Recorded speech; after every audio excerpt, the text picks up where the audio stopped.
Okay, so now I'm going to go through these in very rapid fire fashion.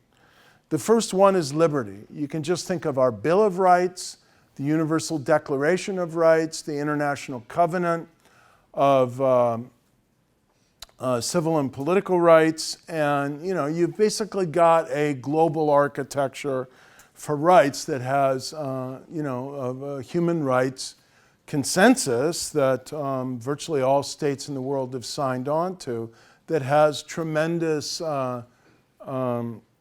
international formal consensus, but of course tremendous de facto defection and growing defection now in the world we live in. And this includes freedom from torture and abuse of the person and so on. The second is the rule of law. And here I would emphasize, again, the principle of equality. That to have a real rule of law, all citizens have to be equal under the law, and no one can be above the law, and no one should be beneath the protections of the law. And I would say the most common reason why countries empirically fall below what could be postulated, of course it's somewhat arbitrary if you're using these measurement schemes, we'll go over this on Thursday, the most common reason why countries fall below a minimum threshold of liberal democracy is because they are weak in terms of the rule of law and protecting individual rights under the rule of law and limiting government power under the rule of law. And of course, some of the other principles I think you know about is you can't try people for crimes that weren't a crime when they acted. People have the right to a fair, speedy, and public trial. In many countries, people wait years in prison to get even a trial. You can't have ex post facto justice and so on. Now, horizontal accountability is, how many of you have heard this word before? Yeah, it's kind of a political science-y term. As I said, you can think of it as checks and balances, but it's really just the idea that all the institutions of government are on a kind of plane of co-equal status. And each can check and monitor the other in some ways. And of course, in most systems, all authoritarian ones, and most democratic ones, increasingly in the modern age where action is required in fairly rapid fashion, the initiative and the energy is with the executive branch. And so the potential for abuse of power lies disproportionately with the executive branch. And of course, our framers understood that, which is why they had separation of powers and considerable checks on the potential for an elected president to become a king or a tyrant or something like that. And so a lot of this architecture of horizontal accountability is really focused on limiting, constraining, monitoring, and regulating the power of the executive and applying a kind of balancing framework, not only by legislature and judiciary. That's the kind of old generation of separation of powers or checks and balances. The new generation puts forward, and I'll go over this with a separate lecture later in the course, a vast array of more modern day institutions like an ombudsman, like a counter-corruption commission. You will not find a counter-corruption commission in the American Constitution. You won't find an audit agency in the American Constitution. Unfortunately, you will not find a National Electoral Commission in the American Constitution. All of these things are in the South African Constitution, right? But the disadvantage of being an older democracy is that you start with a constitution that was written for a vastly different era. And then you're kind of running to catch up with modern day innovations about democracy. And some of these we have in fact created a vast array of regulatory institutions, including obviously a central bank, the Federal Reserve, and so on. But others, I've said before and will say again, to this day we lack. We have no real national ombudsman, although different government agencies have their public complaints function. We have no national electoral commission. It's the Federal Electoral Commission is a very weak and largely advisory body. Okay, the fourth dimension is civilian control of the military, police, and intelligence. This is a strong tradition in the United States. It's a kind of contested and insecure one in some other countries. This requires not only that democratically elected officials have control over the military and intelligence apparatus and can make the senior appointments, but also you can't have an insulated budget. Ultimately, democratically elected officials have to be able to establish and scrutinize the budget of the military and the intelligence apparatus. This is a heavy lift in a lot of developing countries with a long tradition of military autonomy. And it is still the case today in many countries that I'd say are democracies, but probably fall below the threshold of a liberal democracy, that the military and the intelligence apparatus is active on the domestic side, particularly in terms of surveillance of domestic political actors, social movements, civil society groups, and so on. Any questions about this so far? Okay, the fifth dimension is fairly straightforward. It means a very competitive political system. You got to have at least two political parties, but with significant representation in parliament and a meaningful chance to win power. We'll see when we look at electoral systems that the number of relevant political parties is heavily shaped by the electoral system. If you have what we have in the US, which is first past the post, you're going to get mainly two dominant parties. Once you start moving to proportional representation, you'll get a multi-party system. Is that good or bad for democracy? We will debate it. You will debate it. It's on the syllabus, that debate. I've talked about gerrymandering. You want, ideally, to have a very neutral political system in terms of the ability of the government to use its power and its money to tilt the electoral playing field. Now, many countries that are liberal democracies do see a little bit of mischief here.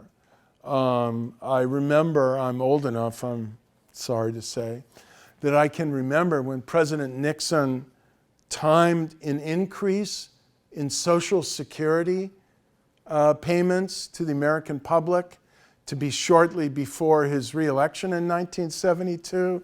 So not long before people went to the polls, they looked at their monthly check, and all the retired people in the United States found they'd gotten a pay increase.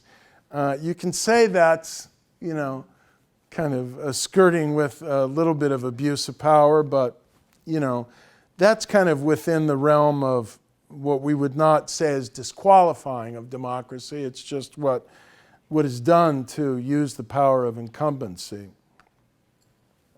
The sixth element I call civic pluralism. This means a pluralistic, diverse, hopefully very active, vibrant civil society where there are a large number of non-governmental organizations and social movements independent of the state that can monitor the state, that can check its abuses, that can provide alternative sources of information.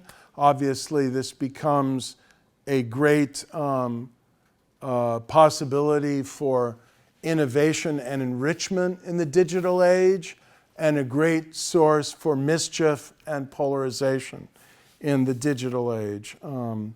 the movement into a social media world has utterly and totally transformed the nature of democracy in ways that I've been writing a lot about. I think I didn't mention, but I'll just do so now, that I co-lead a program called the Global Digital Policy Incubator, where we're looking at this, and we have other programs at Stanford. I kind of regret that the quarter is so short that we can't have a section just on this problem of social media and democracy, but I'll keep trying to bring it to your awareness. And I believe I did add an article to the syllabus on this. Vertical accountability, as I said, has two dimensions. You've got the electoral dimension, which I think is well understood, and this societal dimension of people organizing through a variety of means to try and scrutinize what government is doing and hold them accountable. And you can't rely only on governmental institutions to carry the load in this regard. Really, the last line of defense against the deterioration of democracy is the people and their organizations. Yes? So what's the difference between the societal accountability and then what you said before about civic pluralism? What's the difference? Yeah. Civic pluralism means a diversity of organizations. They might not all be holding government accountable. They might just be gathering to improve their neighborhood or take the initiative to advance economic development or work from the bottom up to fight, abuse of women's rights or empower women and teach girls how to use computers when they might not otherwise be able to do that. So there might be a lot of things that civil society organizations might do that might enrich the society, make it more fair, more economically dynamic, and so on, but that don't bear on government and its being accountable to the people. So it's a more specific function. Okay, I know it's a long list, but we're almost there. Participation is fairly straightforward. This means not only voting. Voting is really important, and some countries think it's so important that they require that people vote. But hopefully having active citizens in civil society as well who are able to play some of these other roles of societal engagement. Equality raises profound philosophical and normative issues for democracy because it's a recurrent problem in human society that the tendency is toward monopoly, not equality, and for groups to take small advantages and try and parlay them into big advantages, which are then parlayed into dominance and oligopoly and even monopoly. And you're never going to get perfect equality. The question is, and not only on economic grounds, but on gender grounds, identity grounds, and so on, what happens to the quality of democracy when you have gross inequalities on any of these dimensions, on economic terms, between regions of a country, between ethnic or identity groups. We're going to have a whole week on ethnicity and identity and how to manage that problem, and on gender grounds. One of the hopeful things I can say, I think you've kind of been reading about it, is we are slowly moving, I think, towards greater gender equality in many of the democracies of the world. One of the things you'll see is that where you have proportional representation, you've gotten much more rapid and fuller achievement of gender equality in Parliament, and you can think about why that is, but it's a fairly straightforward explanation that we'll talk about.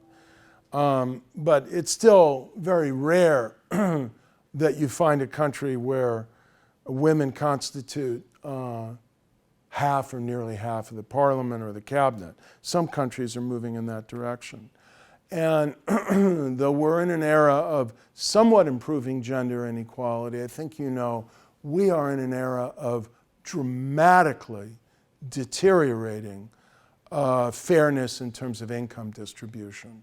This is being driven by globalization, financialization, but by a lot of other factors as well.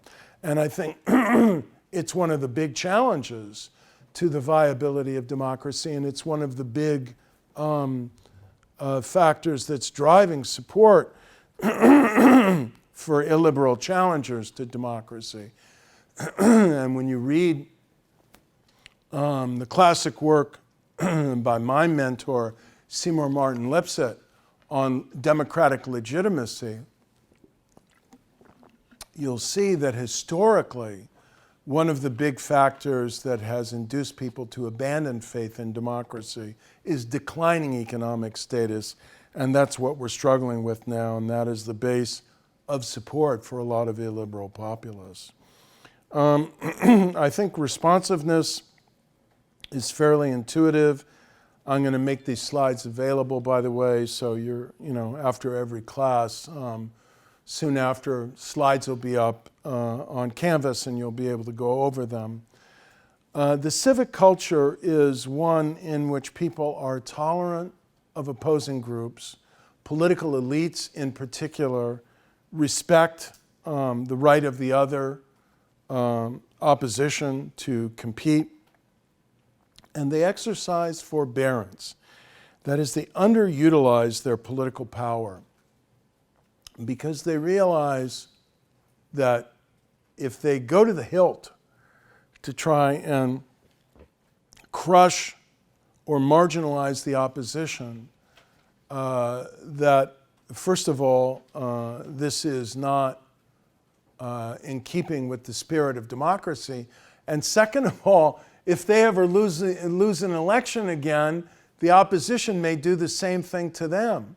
So they develop a kind of mutual interest in some degree of mutual restraint of their power. And with this goes a willingness to compromise and some of these other dimensions that you see here. When this phrase, these two kind of slides that summarize the culture of democracy, which we're going to talk about in a couple of weeks, democracy is in trouble. And that's what we're seeing even in some advanced industrial democracies now. The final slide is state effectiveness. I think you can grasp what that means. A state that is competent and able to deliver the effective policies that people want from government.